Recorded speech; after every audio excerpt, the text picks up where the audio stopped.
સુરતમાં મૌલવી ધમકી કેસ મામલે નવો ખુલાસો થતાં પોલીસ તપાસ તેજ બની છે। સમગ્ર કેસમાં ક્રાઇમ બ્રાન્ચ સ્લીપર સેલનું એંગલ પણ ચકાસણી શરૂ કરી છે।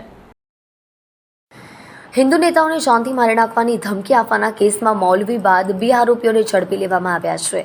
ત્યારે આ કેસમાં ક્રાઇમ બ્રાન્ચ દ્વારા સ્લીપર સેલના એંગલ પર પણ તપાસ શરૂ કરવામાં આવી છે।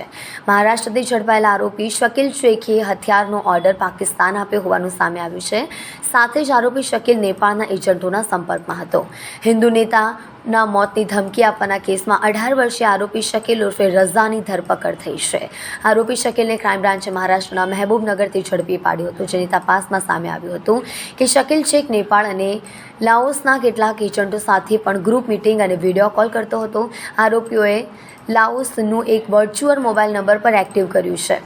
કોર્ટે આરોપીના 24 મે સુધીના 10 દિવસના રિમાન્ડ મંજૂર કર્યા હતા। બચાવ પક્ષે એડવોકેટ શાહિદ મિર્ઝાએ દલીલો કરી હતી। નોંધનીય છે કે આ કેસમાં અગાઉ 2 આરોપીઓની ધરપકડ થઈ ચૂકી છે।